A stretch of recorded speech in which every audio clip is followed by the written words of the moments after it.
To our first workshop panel session of today, which is on drivers of digital competence development in the form of the Digital Skills and Jobs Coalitions. Please give a warm hand for our speakers today, which are Mary Cleary, Nello Iacono, Alexander Reich, Fabio Nascimbeni, and Tomislava Rečeva. As a first round of introduction, I will give the floor to our speakers, who will introduce themselves a bit to you and tell you a bit about their work in their respective countries that they're representing and the coalitions that they're working for. And we're going to begin with Mary Cleary, who is the Secretary General of the Irish Computer Society, who is the coordinator of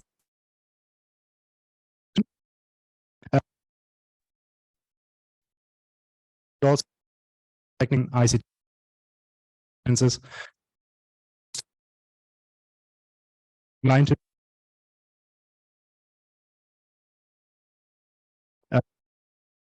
So give a especially warm welcome to her, to Mary Cleary, please. Hello, I'm delighted to have the opportunity to speak to you a little bit about the Irish Digital Skills and Jobs Coalition and the work that we're doing in order to further the digital competence of the people in our country. So maybe I will share my screen and pop up a few slides for you to see. But I didn't quite hear the introduction, but Mary Cleary is my name. I'm the Secretary General of the Irish Computer Society, and I coordinate the Digital Skills and Jobs Coalition in Ireland. And this work, I think, syncs very well with some work that I do in the area of professional digital competence as well. And I chair the SEN Technical Committee 428 on ICT professionalism and digital competences. So I'm going to see if this screen will share for me. So I'm hoping that you can see my slides now. So just quickly to give you a little bit of background on the Irish Digital Skills and Jobs Coalition. So we have set this up in Ireland as an informal multi-stakeholder partnership. So it's nothing too structured. It's an organization, if you like, that's open to anybody who's involved in the digital competence sphere. We want people to be willing to share their experiences and their knowledge. We want as wide a group of people to participate as possible, and we want to disseminate and communicate the work that we are doing collectively, and make sure that the initiatives are of a high quality, that they're monitored and evaluated regularly. Obviously, we seek to tackle the shortage of digital skills in Europe, right from the very lowest level, the basic digital competence that citizens need to carry out their daily activities, and also the higher level professional skills that we need to tackle the targets of the digital agenda in Europe. And so that, of course, requires that we consider the growing demand for ICT professionals and digital skills in all industry. We're not only talking about the IT industry, but we're talking across the board. Every industry, every job requires a high level of digital competence these days. And we make sure that the initiatives that we're involved in and the work that we're doing is always aligned to the European policy landscape.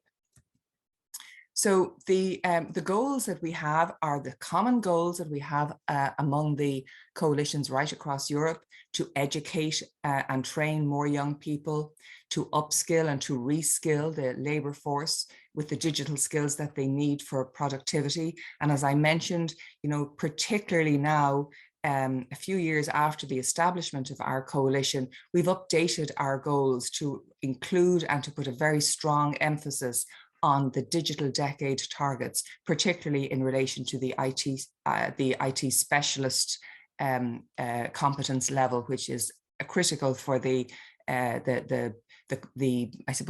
success of the European economy and for the sovereignty, the digital sovereignty of Europe, which is a very important factor for us to consider.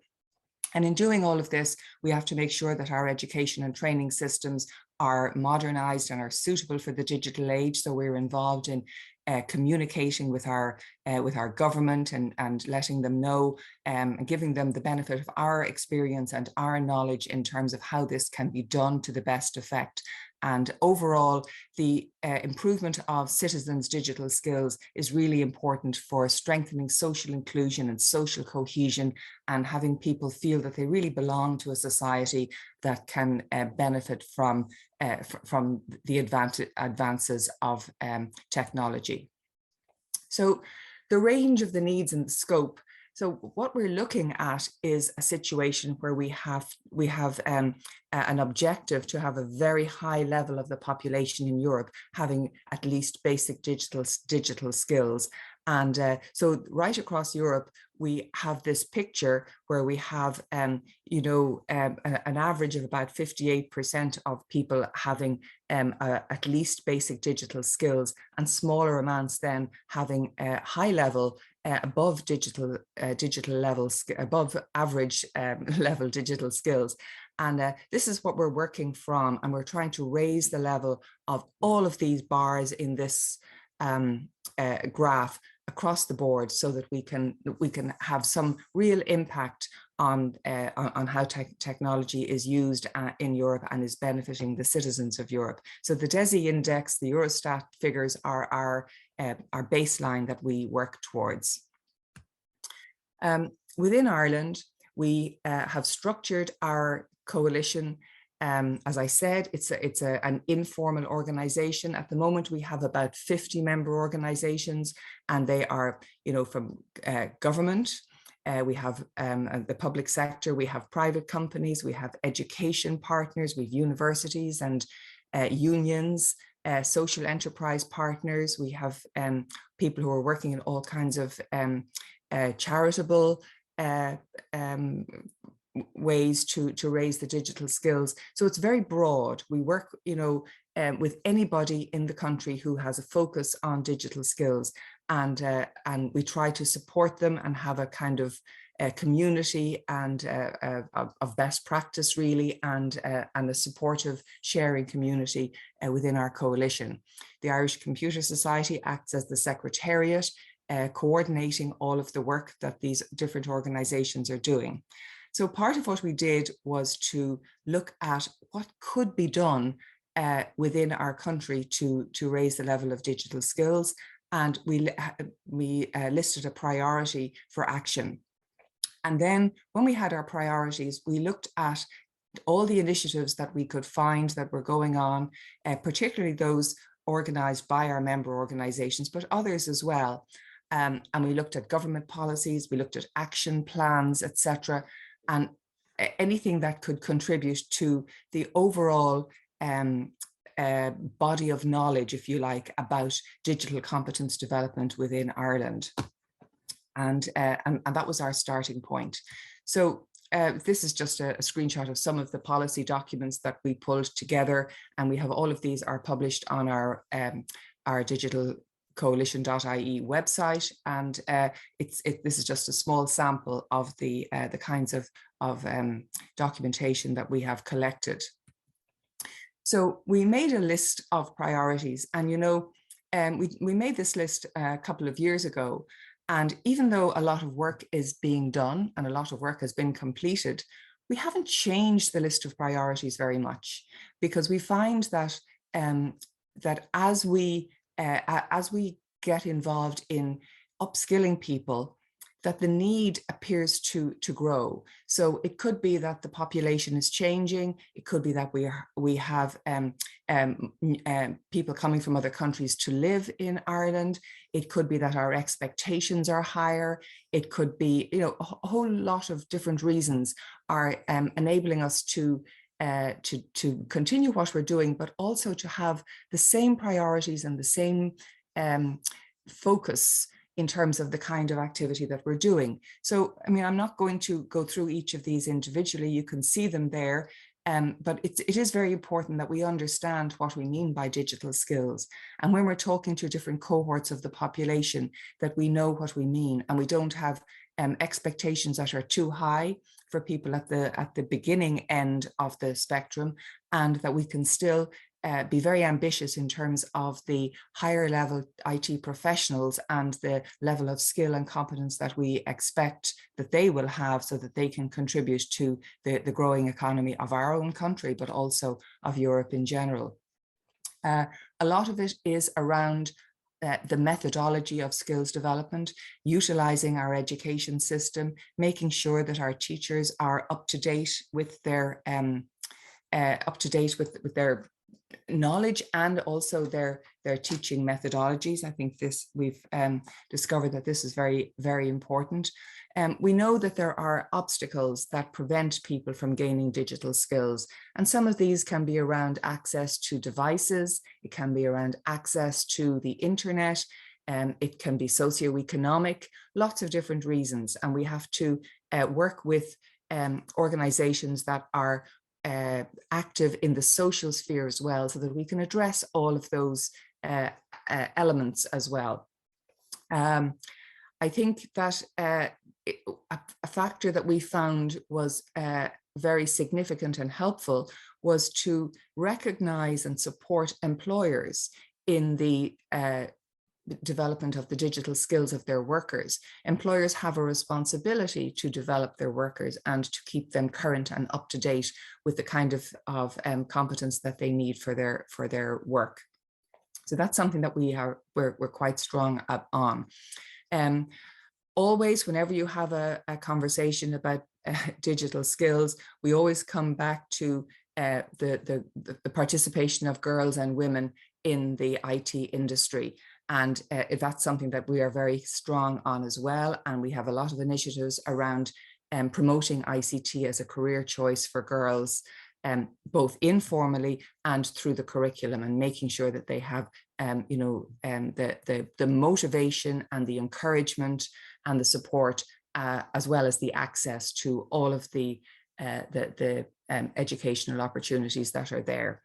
And finally, I will mention that I think it's really important that we look at alternative approaches to developing professional level competence for people to have careers in IT.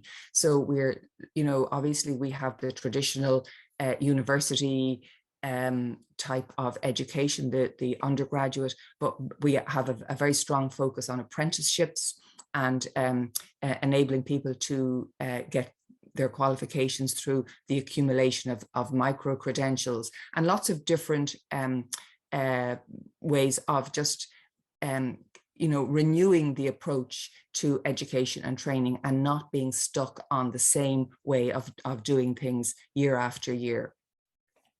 Advanced digital skills, I mentioned, is very important, and it's a particular area that I'm personally interested in. And we know that there's a large number of vacancies right across Europe for IT specialists. And, if we want to reach our target of having 20 million IT professionals by 2030, I think we, really need to make sure that our focus is very, very firmly on this. So the work that I've been doing within SEN focuses on ICT professionalism and digital competence. And I think this kind of focus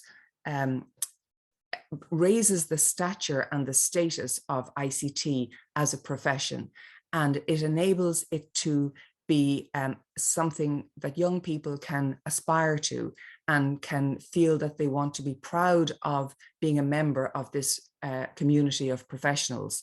And so we provide standards through SEN that enable people who are working in ICT to really feel that they are professionals, that they have standards of knowledge, they have professional code of ethics, they have an education and training pathway, and they have very clearly defined competences and skills that are required for their profession. And this is a really key element of the work of the Digital Skills and Jobs Coalition in Ireland. And it's something that we like to put a lot of emphasis on. So generally, I think in terms of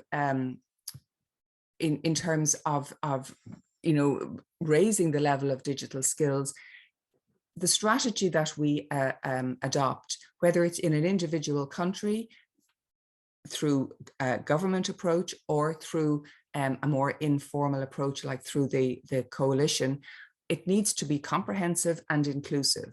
And that means that it needs to look at all sorts of different ways of encouraging people to participate in digital upskilling, and it has to be inclusive so that nobody is omitted, nobody is denied an opportunity to be involved. So this multifaceted approach is one that involves government and government policy and government funding. It involves the educational institutions, it involves businesses and companies, and the bulk of civil society. So this is, I think, the beauty of the coalition movement, and this is what we found helpful with the coalition in Ireland, is the fact that we can bring people together on a level playing pitch, where we have people from civil society who are running upskilling initiatives, maybe with the elderly, or maybe with young people, or maybe with different groupings within society, and they sit around the same table as the government policy makers, as the senior people in our universities or in our schools and in our businesses, and they share ideas and they help each other and they encourage each other to keep this this upskilling approach live and, as I say here, flexible and adaptive to meet all of the evolving needs of the digital age. So this collaboration, I think, is very key, and that's why I like the word coalition in this movement. And you know, in terms of digital skills and how to get there, we have, I said, many different initiatives in Ireland, and they are quite similar, I'm sure, to initiatives that are taking place in other countries across Europe as part of the Digital Skills and Jobs Coalition. And so I've listed some of the kind of key areas that we focus on, and just to say a couple of words about them, not to go into a huge amount of detail, because they're what you would expect, I think, really, when you talk about the kinds of things that people would do to raise digital skills.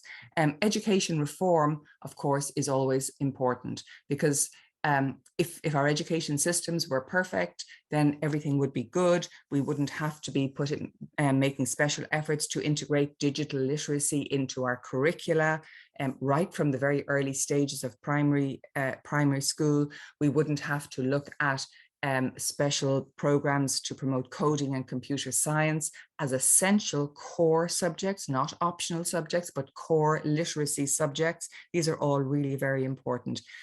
Digital inclusion programs, of course, are relate to the breadth of society and making sure that everybody gets an opportunity to be involved. Workplace training, I spoke about employers being involved in training their staff, their employees also. Government initiatives, we have to have our government involved. Government policy is critical. And I think the coalition movement is very strong in its ability to encourage the development of appropriate government initiatives for this.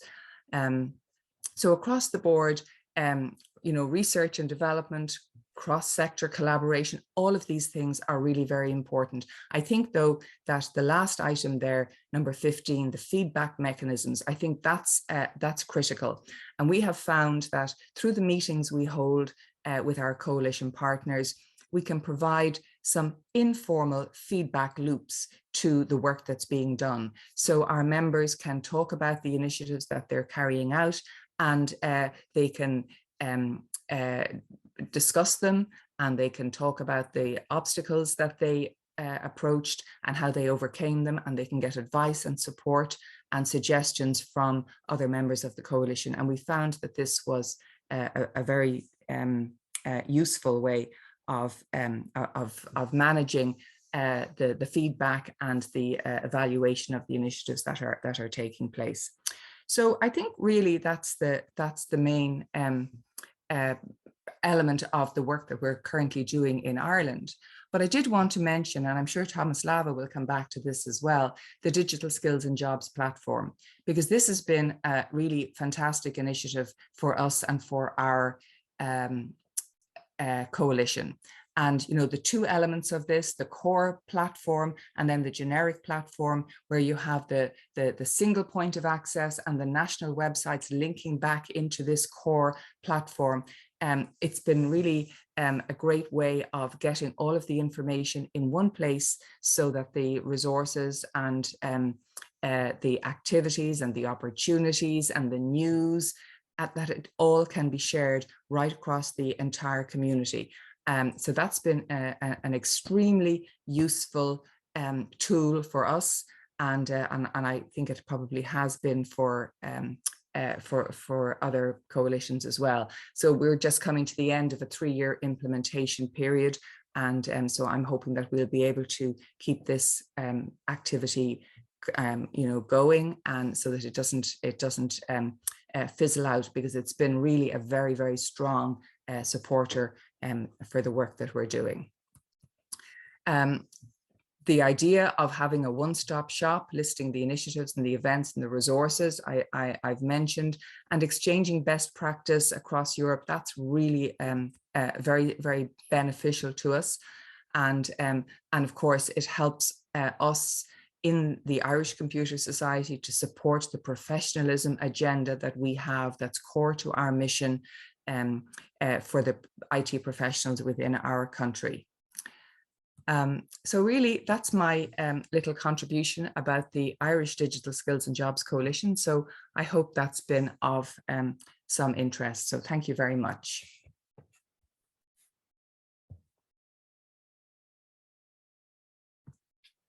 Thank you very much, Mary, for this very comprehensive introduction. And I think actually it only scratched the surface, actually, which goes to show how much there is to in depth we could go on in each of these single points that you listed. I'd like to now on the national perspective and zoom out to the Digital Skills and Jobs platform. And with that, I would like to hand over to Tomislava Rečeva, who is project manager with of European Schoolnet, who are also responsible for managing the Digital Skills and Jobs platform. Tomislava, over to you. Thank you very much. I hope you can all hear me well. It's breaking a bit from my side when you talk there, but I hope I heard well that it's my turn to present. I'll just try to share screen because I haven't used Zoom for a while. I hope you can see the presentation. Just trying to put it on a slideshow now. Yeah. Please flag somehow if you're not seeing the presentation. I can see it on my side. I'm very excited to be presenting at the All Digital Summit, and thank you very much for the invitation, and thank you, Mary, for the very nice transition into my presentation, because you already spoke a little bit about what we're doing, and of course I will be speaking myself a lot of the work that we're doing with the National Coalition, so it's a very nice coordination between the two presentations. So I will not waste time. I have been invited here to present the Digital Skills and Jobs platform and what that means in terms of initiatives and digital infrastructure that we have. So very quickly, the Digital Skills and Jobs platform went live in May 2021 with certain objectives in mind. And since then, following these objectives, we have been trying to evolve. This is a European Commission initiative that our consortium is implementing on behalf of the Commission. So we work very closely with DG Connect, HEDEA, and a lot of other units across the European Commission in order to really try to gather relevant information at European and national level and present it to the audience.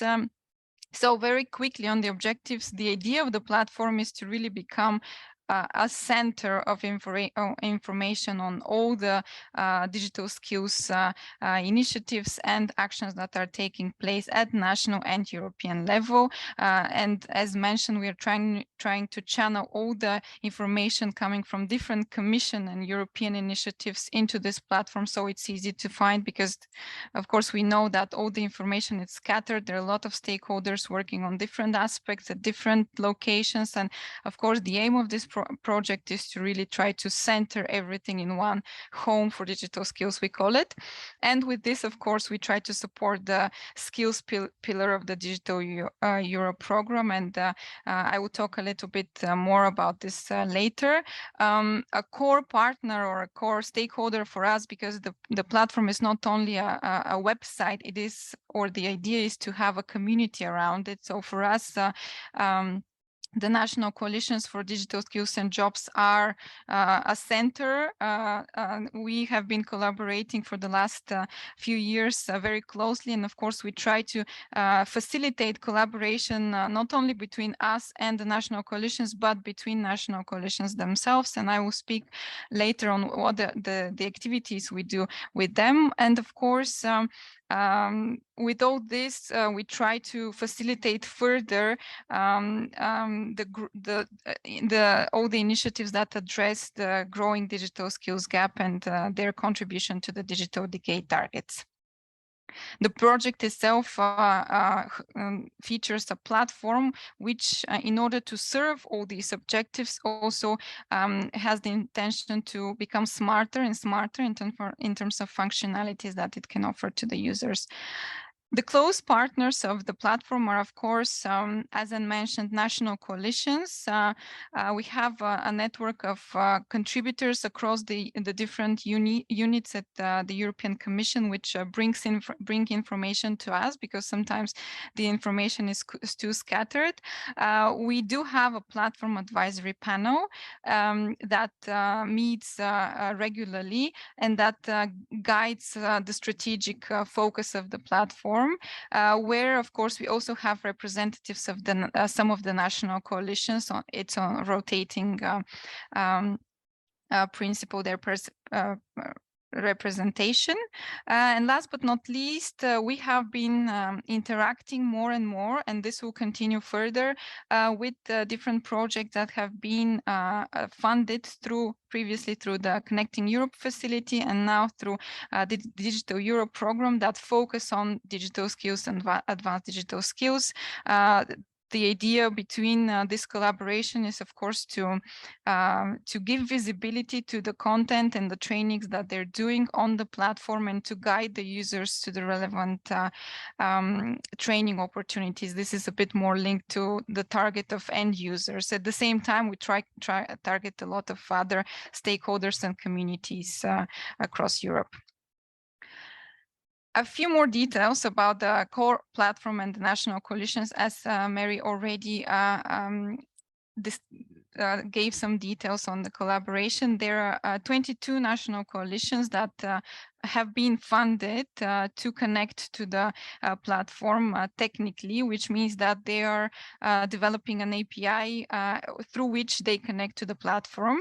And many of you may not understand what this technical language means, but in very brief, this means that a national website, a website of the national coalition, can automatically send content to the core platform, which is being published, which is being translated first of all, and then published on the core platform. The idea is that we give visibility to all the actions happening at national level that could be of interest to other national coalitions or to other stakeholders that may be even looking for inspiration or partners to do similar things. It's quite technical, but the final output is really a lot of information flowing through the websites. Also, national coalitions take information from the platform in order to bring it to the stakeholders at national level. We have regular monthly meetings with all the national coalitions, where we try to focus on topics that are of interest to the majority every time we try to give visibility to different initiatives or good practices that the national coalitions are implementing in order to really make information available so that collaboration is easier in the end. Our team, we have a big editorial support that supports this content flow, because of course this requires a lot of editorial work behind in order to present it in the language and the style of the platform as it has to be. And in order to really generate interest across communities at European level and national level, we try to do joint campaigns.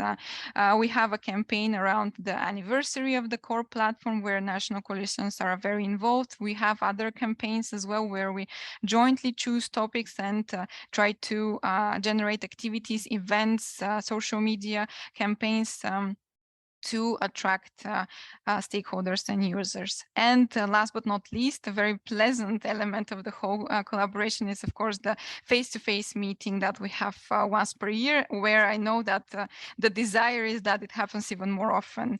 And of course, we're trying to push for that as well. As I mentioned, content is core for this platform. We try to publish a lot of information coming from the national coalitions. I have put just some extracts here. At the same time, there are a lot more sources of information that we try to juggle and to give visibility to on daily basis. So in terms of communication, we also have a schedule where we try to give visibility to various initiatives. Recently, we have started a new series where we also give overviews of digital skills initiatives and actions at national level.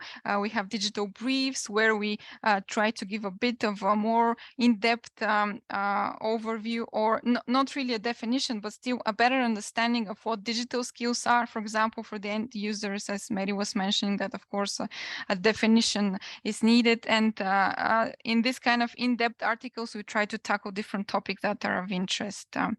In addition to that, we have a lot of training opportunities, opinion pieces. We also have funding opportunities, overviews across countries now. So we are trying to expand the information sources that we have. And of course, the majority of this comes from national coalitions, from experts, and from different external users.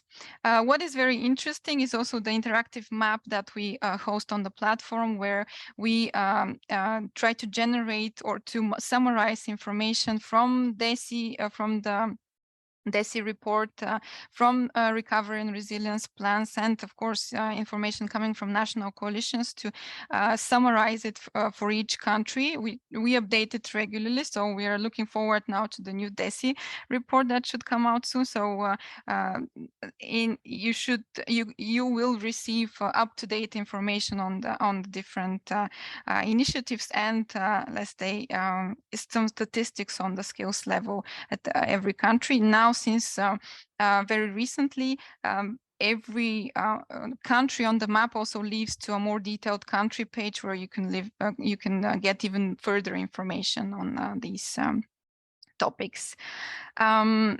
As our objective is to try to center all different initiatives that have been done or are being done at the European level, we have revived the pledges for digital skills.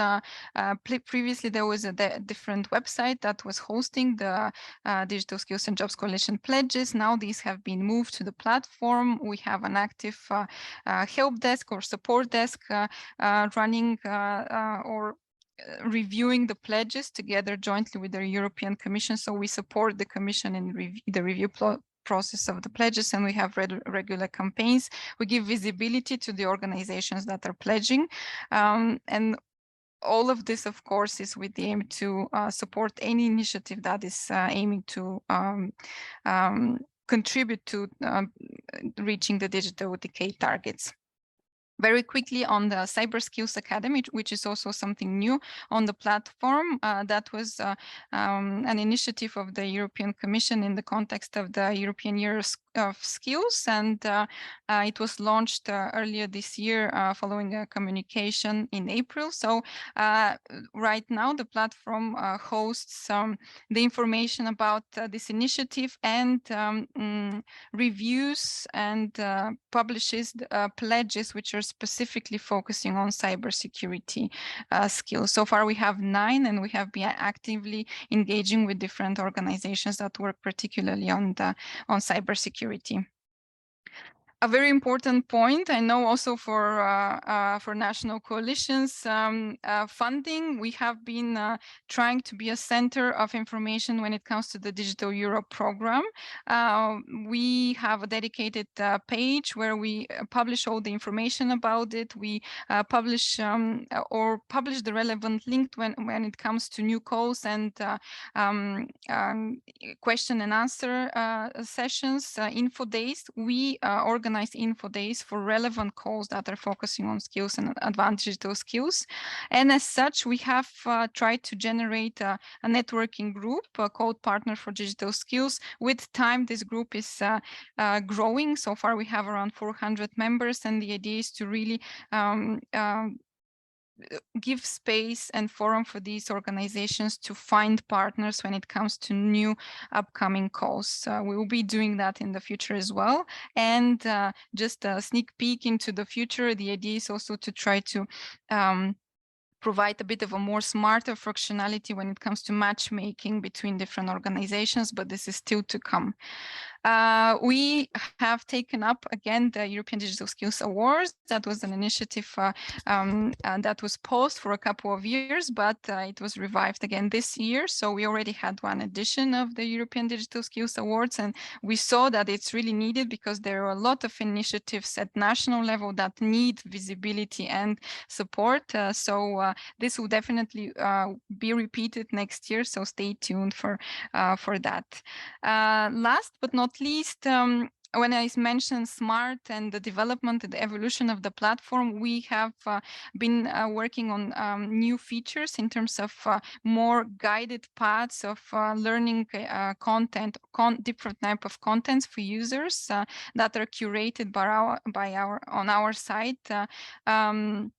To provide reference and links to different training opportunities, resources with different levels of complexity. And we have been working on a content recommender. We know that having so much content on the platform sometimes makes it difficult to navigate and to find the relevant information. So that is why we're trying to become smarter in this regard by recommending content to the users as well. With this, I would like to close my presentation. Thank you very much for the attention, and I look forward to the discussion. Tomislava.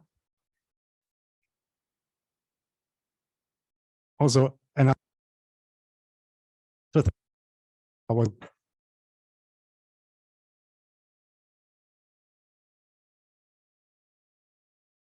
future health reasons. Next, I would like to zoom in again onto a national perspective and the advisory board. Another set of many hats, as all speakers do today. The Digitale Innovazione, and also for the Italian government's Republic, and in that function also speaking here today. Over there. Italian coalition and your president.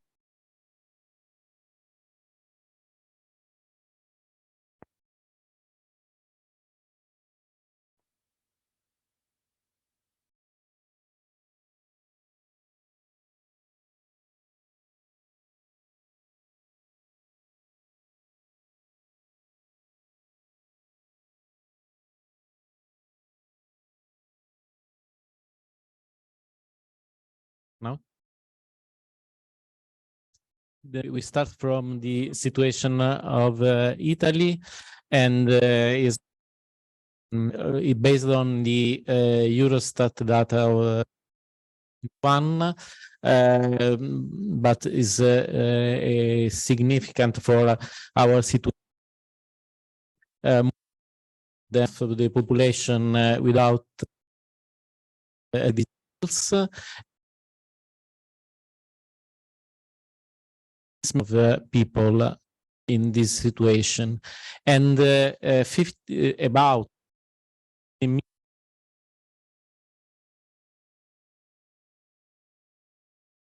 skills, digital skills, and this is a problem for disinformation problem, or also criminal use of internet in the network. And this is a great problems, and with this initiative, it is started in 2019.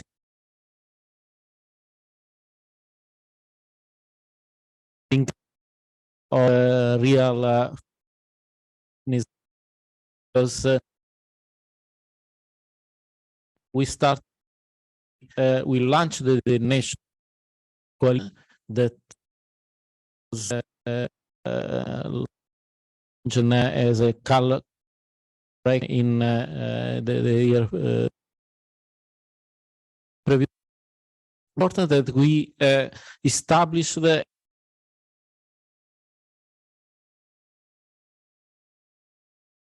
committee with private and also NGO subjects and actors. And we also elaborated the first strategy, national strategy, and we started also with the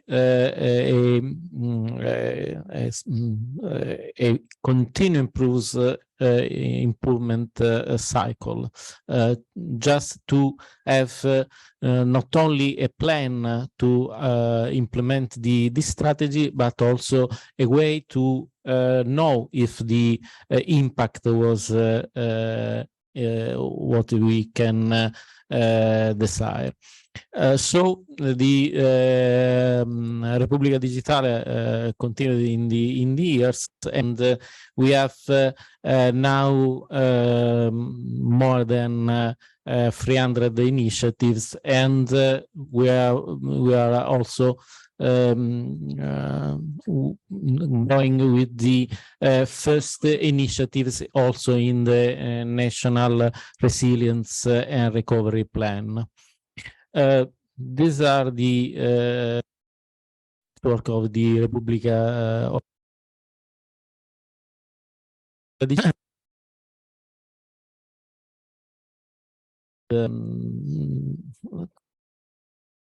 of subject universities and so private sector. We have about 170 organizations from public, private, and also NGO.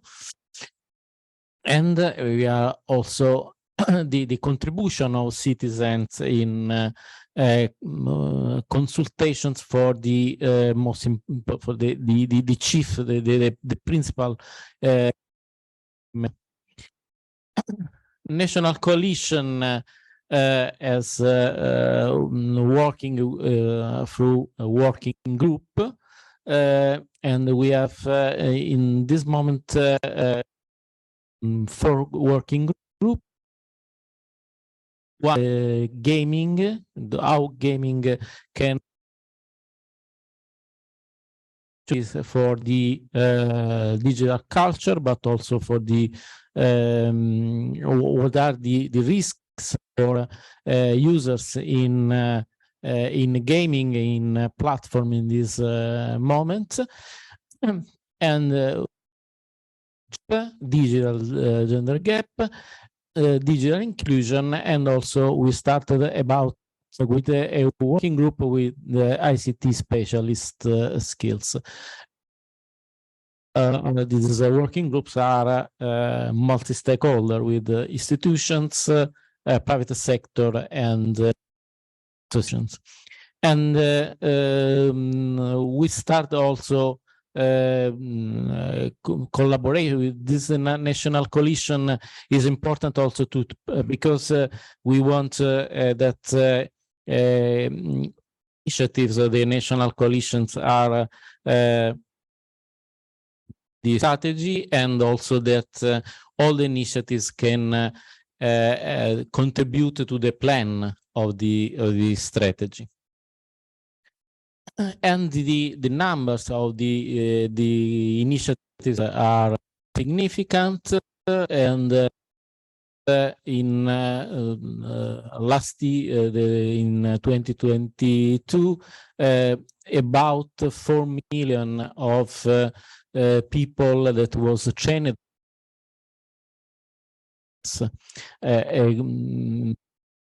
for the people, because there are specific school very important in it. So the citizens from online training, but also face-to-face initiatives. Our strategy is on what we learned about national coalition that was before. One is the annual coalition. So the four axes of intervention is are the same. So the Irish coalition, the first is about education and training, active workforce, ICT specialist skills, and citizen. For each of the there is a coordinator by government, so a ministry is in charge for the coordination of these acts, and in order to have a responsibility for the plan that has to implement the strategy. So there are also not only actions from institutions, but also from association and private sector, but also indicators, because we want to have a measure of progress of the plan. And so we have a cycle, an annual cycle to check if we are in the right way to implement the and if we are going to reach our target. So we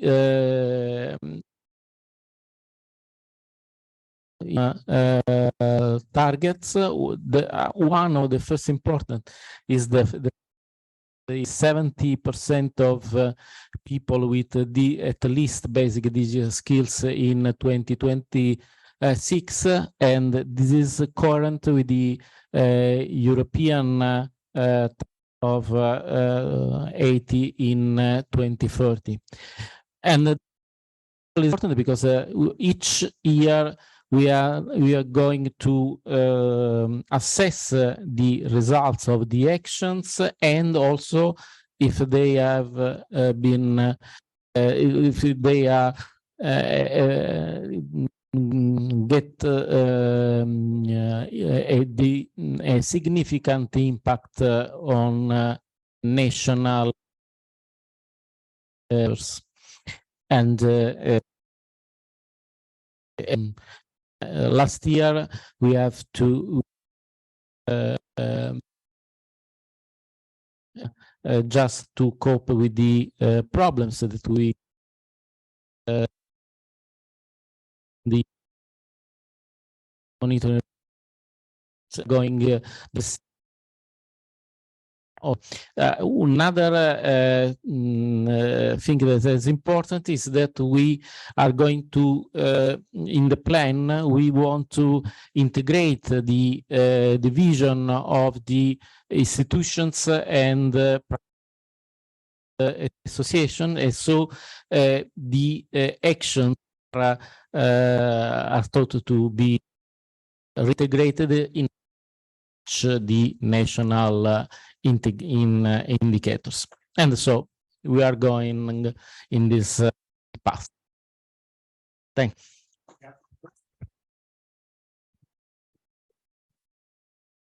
Next, we're just doing a small hop over the Adriatic, and we arrive here in Croatia. For this purpose, I'm inviting Alexander Rajc, who gives us a bit of an additional perspective on what the Croatian National Coalition is doing, in the sense that we had Mary, who was coming from the Irish Computer Society and the standardization background. We had the more government-focused approach from Italy just now with the national program. And Alexander Rajc is the vice president of Infobip, which is the first ever Croatian unicorn. So the startup that reached a value of over $1 billion. I hope there are many more to come. And in this role, he's also a vice president of the Croatian Association of Employers. So we hear a bit from the private sector and the industry perspectives on their work with the coalitions. What are the aspects of the work that the Croatian coalition is doing? Are you particularly what they'd like to share with us today? Yeah, okay, thank you for a question. Hi, everybody. So I don't have a deck, but, you know, like maybe just to say that activities that different countries has in that area of digital coalition for skills and jobs, we're doing the similar things. So what Mary presented for Irish, I think I recognize a lot of things we are doing as well. So we have national coalition, where actually HUP, which is our Croatian Employer Association, is playing control, but we have also universities, there are government, you know, different institutions involved to help, you know, the country to increase our digitalization skills. Generally, we are okay with the, let's say, current positioning of digital skills in Croatia. I think we should not be happy, but, you know, among many these DESI indexes, we are among top 10, let's say, countries in Europe. In some areas, we even like top 3, which is surprising. But, you know, like generally, digitalization skills in Croatia is not that bad. What is our problem is actually a bit different. So our problem is, first of all, for us, it's very hard to keep ICT professionals because, you know, very good students and, you know, guys, we have a lot of, you know, young people from, you know, high schools who are going to different worldwide global IT Olympiads or things or like competitions, and they're coming with gold medals very often.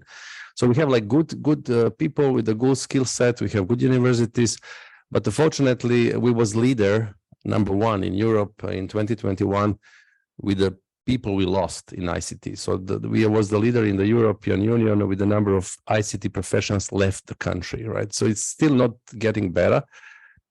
We have problem with retention of our people. They're going elsewhere, including Ireland, to marry home, but, you know, like also other West European countries, US as well.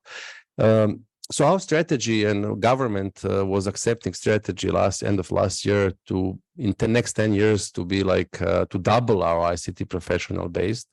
Today, we have approximately 63,000 only ICT professionals in the country, and our aspiration is to double that number in the next 10 years, which will be very, very tough goal to achieve. That's why I think there is a couple of elements which is important for us. First, I think, is trying to retain our ICT professionals, which means that we need to look in the future to have like good, you know, conditions for those people, salaries, benefits, everything, because, you know, our country is beautiful, it's secure, one of the top secure kind of country in the Europe about in regards of security, nature, and, you know, it's a nice place to live. But, you know, people wants to earn more. If you just go 200 kilometers to the north, they have 3 or 4 or 5 times bigger salaries, and that's our problem. So what we need to do, we need to see how to, like, say, at least increase 50% our salary base in Croatia in next 2 years. I think that's government and all industries needs to see how to do it. Of course, that's net. So of course we can manage that with the less taxes as well, where we trying to influence government to kind of recognize that need.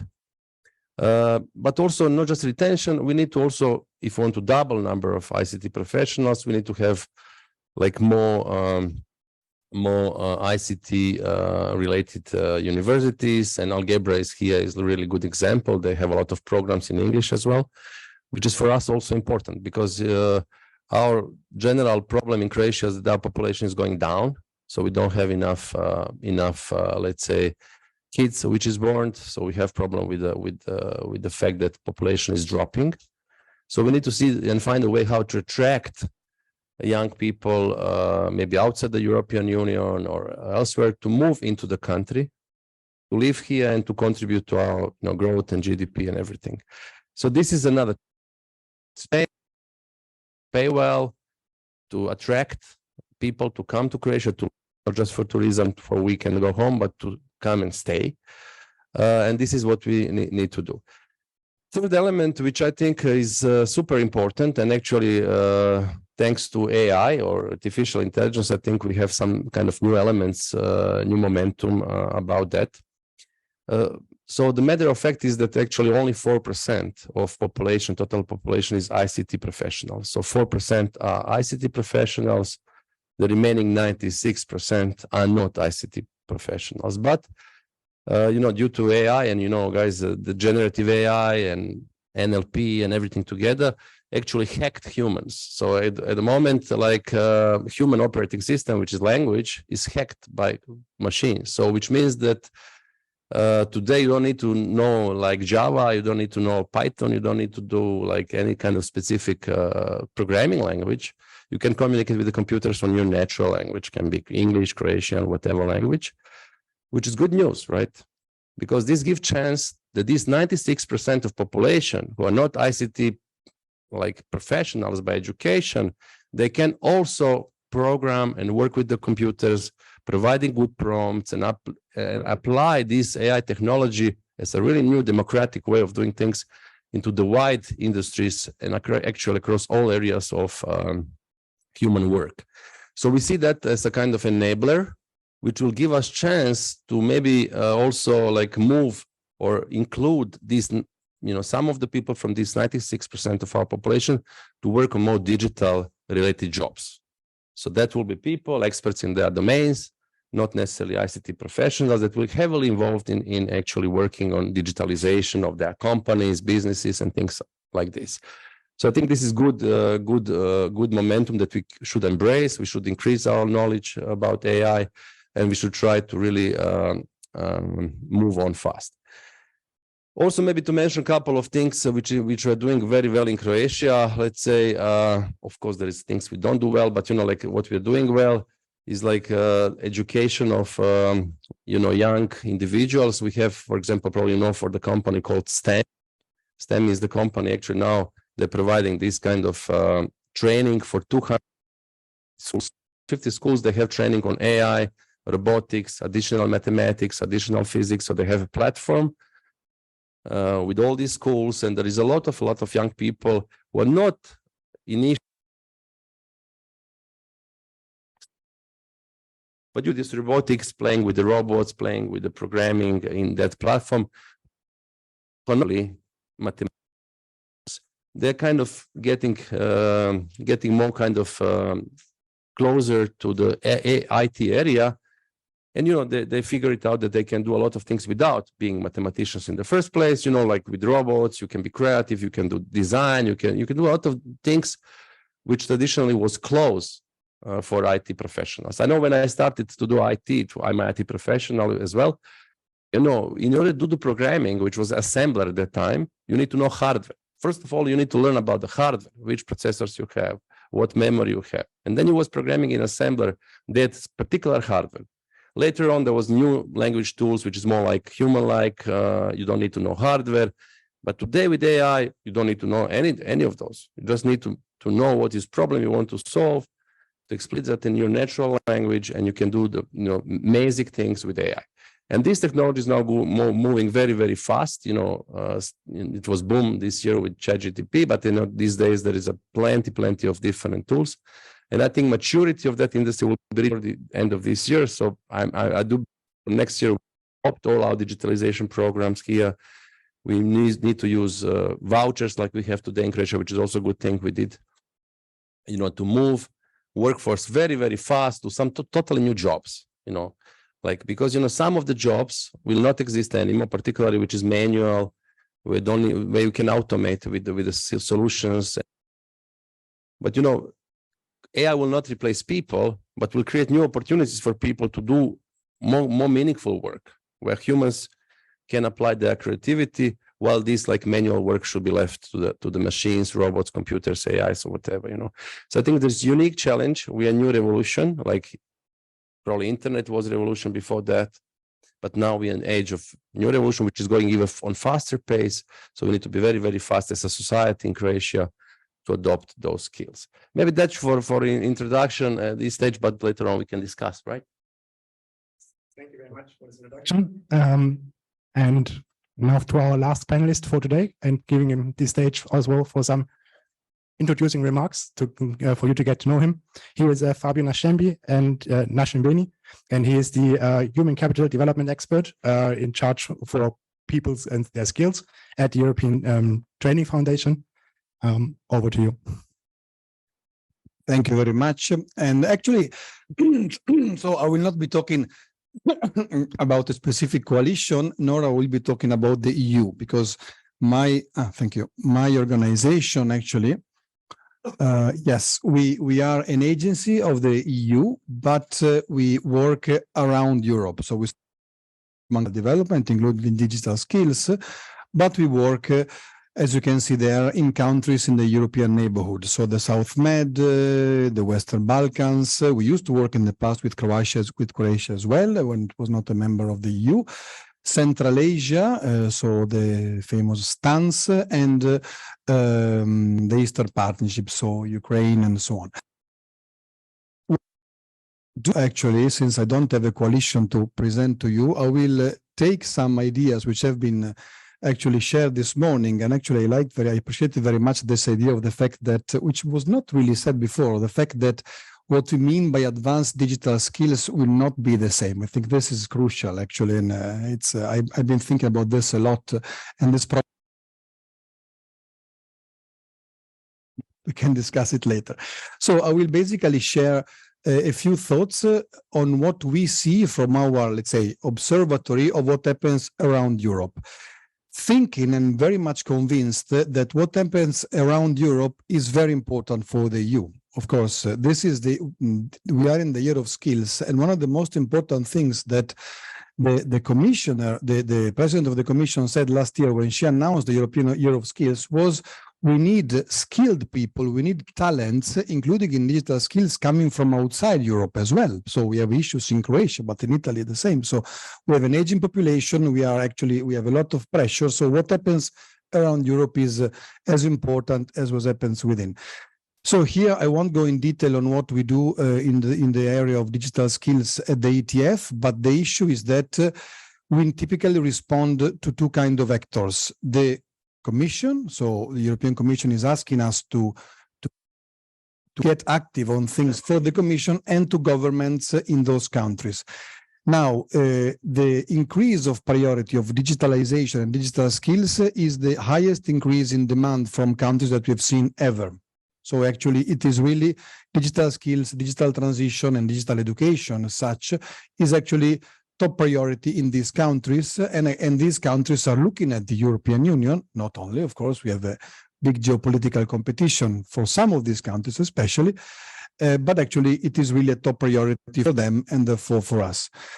Second message, the key challenges in our partner countries, so remember South Med, Western Balkans is accession countries, so it's practically, very similar to many European countries, but then we have Central Asia and Eastern Partnership. So basically the key challenges, if you read them, again, I won't go in detail, but what we have been discussing this morning, thinking of Europe and thinking of countries like Italy, like Ireland, actually, which have a a lot of work done in this field, much more in terms of history of work and history of reflection than some of these countries. Don't think of Israel, don't think of Turkey, think of Uzbekistan. I mean, these countries are really hard countries for policy making. They are not really easy cases, but the challenges are very similar. So challenges like the need to rethink how we train teachers, the need to know what do we mean for digital skills now, today, and tomorrow, what is advanced, what is basic, the issue of digital inclusion, and so on. If we look at what emerges from our reports on these countries, it's not different from Europe. So this is making us think much more that we need actually really a joint approach within a large Europe. This is a framework that we are using actually to support governments in these countries, and it's also based on some discussions with some European countries, with CEDEFOP, with UNESCO, and so on. And that basically we try here to snapshot the different areas of digital education, starting from the questions that a typical policymaker from a transition economy, but not only, is having on the table. And actually, we are implementing this now in a few countries. You see there Algeria, Egypt, Moldova, and Central Asia. And this is, for us, we are starting to think about this, and we are proposing this as a preliminary step, as a preliminary mapping step for the creation of some sort of digital skills and job coalitions in these countries.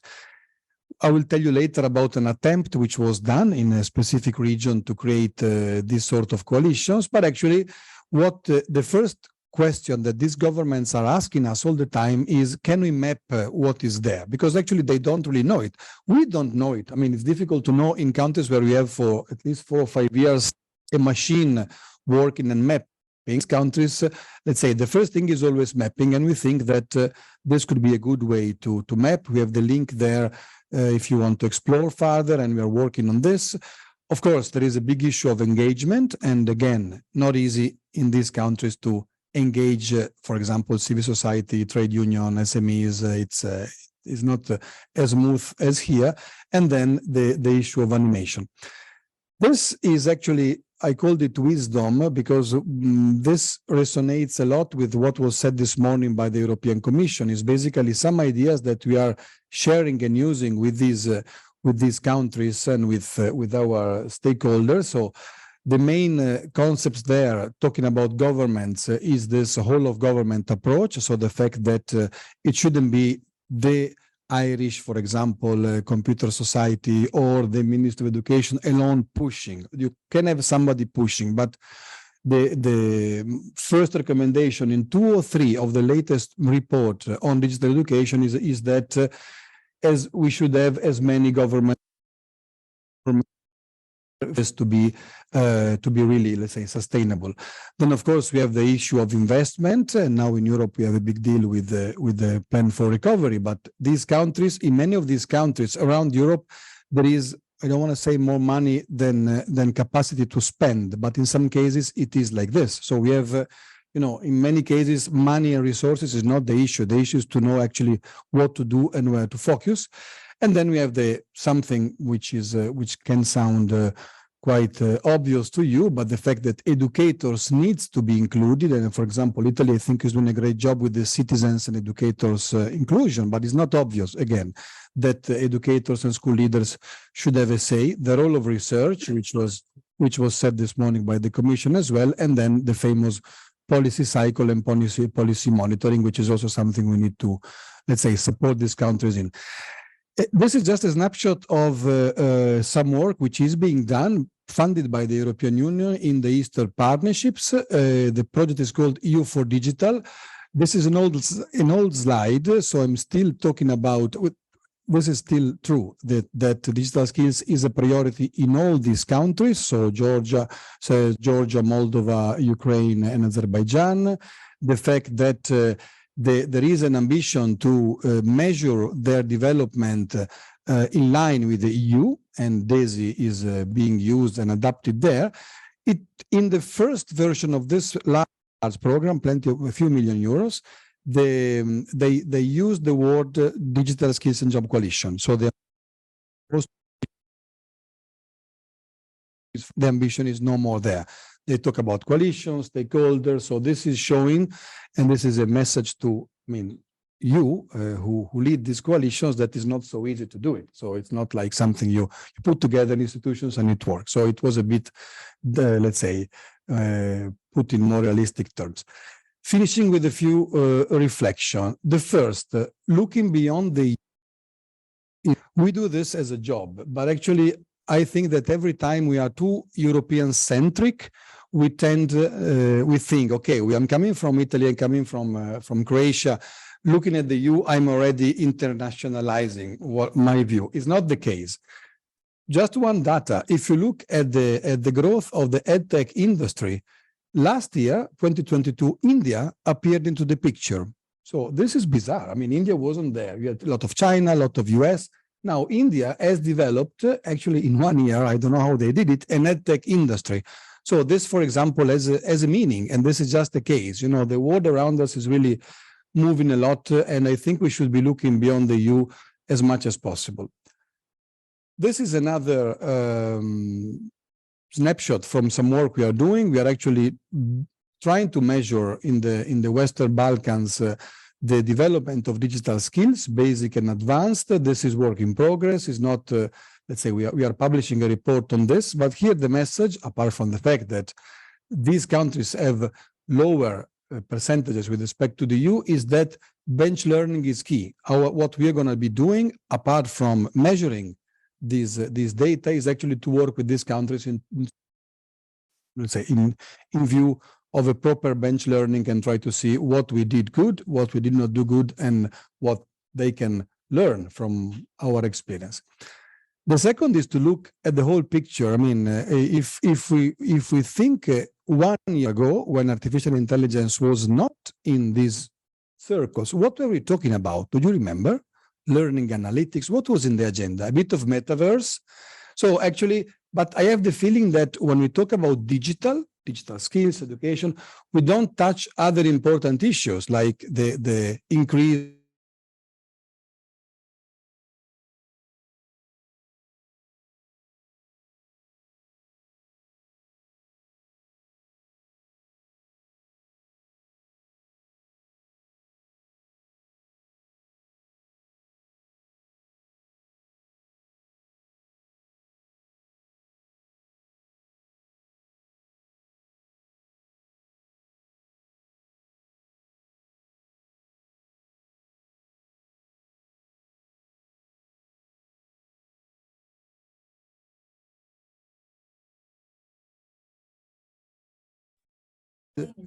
in as a policy design principle. So it shouldn't be just something you think about, you know, at a certain point of your policy. We've missed that, and so on. So these are just some reflections. I know that my organization is new to some of you, but that's my email in case you want to explore further what we do. There I am. Thank you.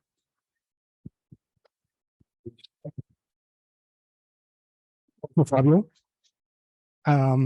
The lunch break is approaching fast, so we are almost out of time. I would like to ask our panelists one more question, which I would invite you, if you wish to respond with just one word or one sentence.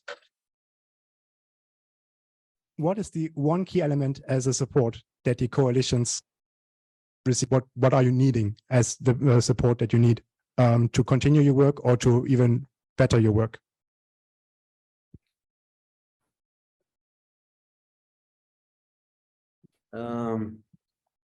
Yeah.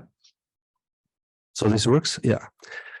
Okay. So yeah. So first of all, in Croatia, we are proud that we have European Union, you know, like values also coming with the platforms, with the association, and I'm looking forward to what Tomislava was presenting, that there is more kind of services there that we can.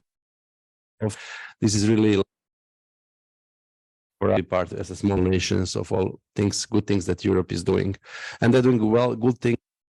In AI was mentioned, so AI act or legislation, how to use, not to misuse technology, you know, to have like to in sense of human rights. I think all this stuff is very good, and Europe is leading the way in that sense. And in that sense, we are proud as European that we really like doing the technology right way. So this is important. What I think we should work in the future, because pace of change is like will be much faster in the future than it was till now. Somebody maybe is thinking we already like hectic, we run fast, but this is nothing. What's going to happen in 2 or 3 years?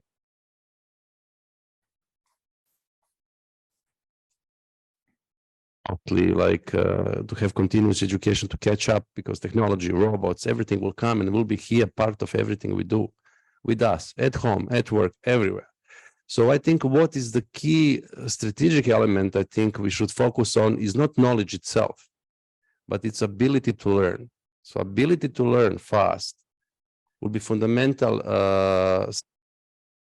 criteria for humans, right? So if you're able to learn fast, forget to learn again, you know, like that's the key thing. You can't just have like a lot of knowledge in your hand and then you kind of find it.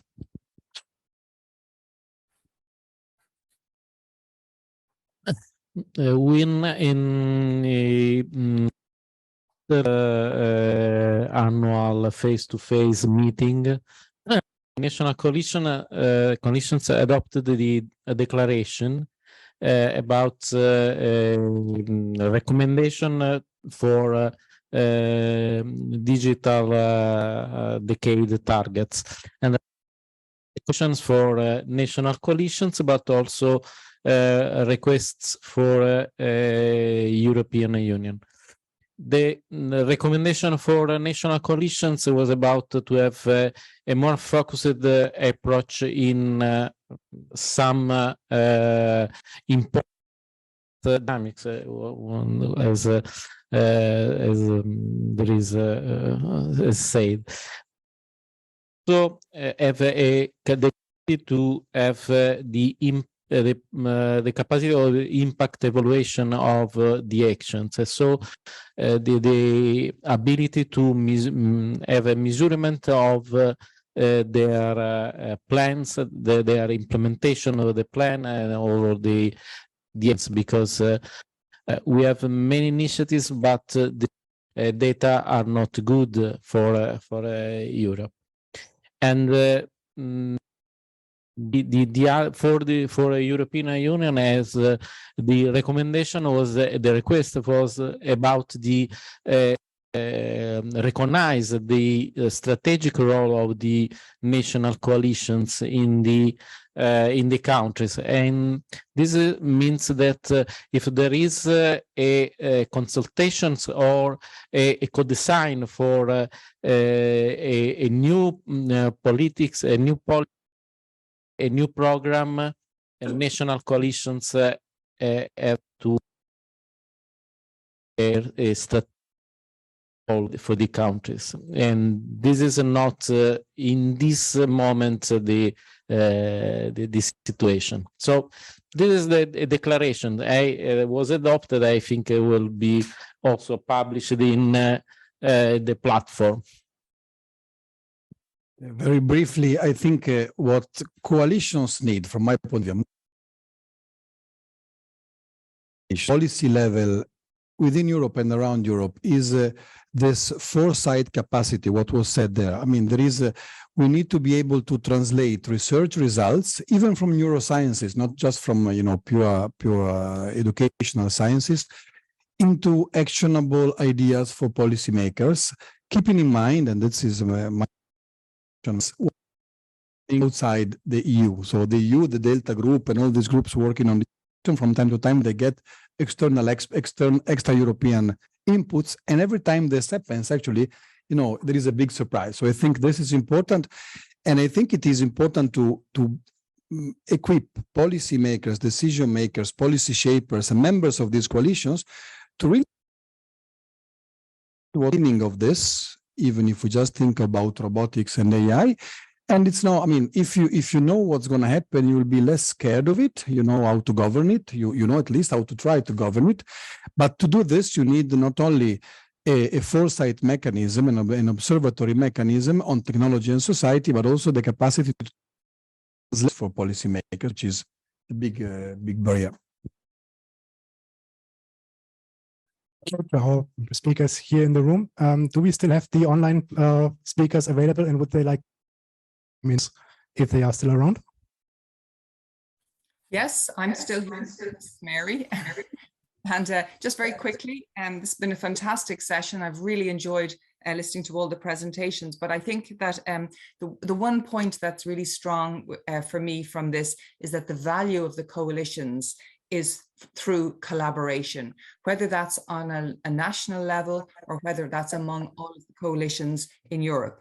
I think the platform that Tomislava has spoken about has been key in driving that collaboration. Many of the novel ideas and approaches that were discussed today are covered comprehensively in that platform. And I think it's really important that that continues to be a factor and an everyday experience for people in coalitions. And finally, I think that one really important assistance that could be given to coalitions would be to establish some kind of structured, sustainable funding for on a national level, because all of the members, the people collaborating in the coalitions, they're all busy in their day-to-day activities of upskilling the population, but we need some support for the collaboration and the coordinating and bringing together of all of those people on a national level. So some element of resource funding on an ongoing sustainable basis would be very, very helpful. Thank you. Tomislava, do you have some final? Yes, I would support Mary actually in her last words. I think sustainability is a key word here. Since we have been working together for quite some time already, I know that it is sometimes a challenge for national coalitions and the coordinators of the national coalitions to actually keep members engaged and active as they wish. And I think there we go again also to what the other speakers were saying about recognition. I think Nello mentioned it. Recognition at European level is also very important in order to bring all relevant stakeholders at national level within the coalition. I know that there are some coalitions that struggle to bring all, let's say, relevant ministries or government bodies into the coalition. So for me, sustainable funding mechanism and recognition are the two key things that were already mentioned, but in combination, they would be beneficial for the functioning and further collaboration of the network of national coalitions. Thank you. With this, we are about to end. I'll say a bit. Thank you to our speakers. Thank you very much for your time. I think what we heard were a lot work on, and we also heard there's a broad challenges that we're facing in terms of digital skills development, and broad challenges need a broad response. And I think the point of the coalitions that we've heard time and again is it's a collaboration of very different types of stakeholders. We have different types of stakeholders represented here today, representing the nations.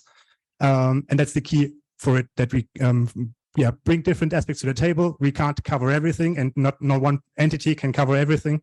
And then it's important that we get these experts on different aspects, be it AI, be it digital inclusion, be it some other aspect that we can't go into today, is all that brings it together. And in that, I hope that you are all inspired to collaborate with the national coalitions, and also to think about, is it possible to form regional, local coalitions? It's something the European Commission has recognized as a very good idea in the council recommendations that Mr. Dimitrov said this morning on the council recommendations on digital education, where there's a call for forming more regional and local coalitions in addition to the national ones. So take this away from the session today, try to get engaged, try to collaborate, and try to work together, and then we can make a difference.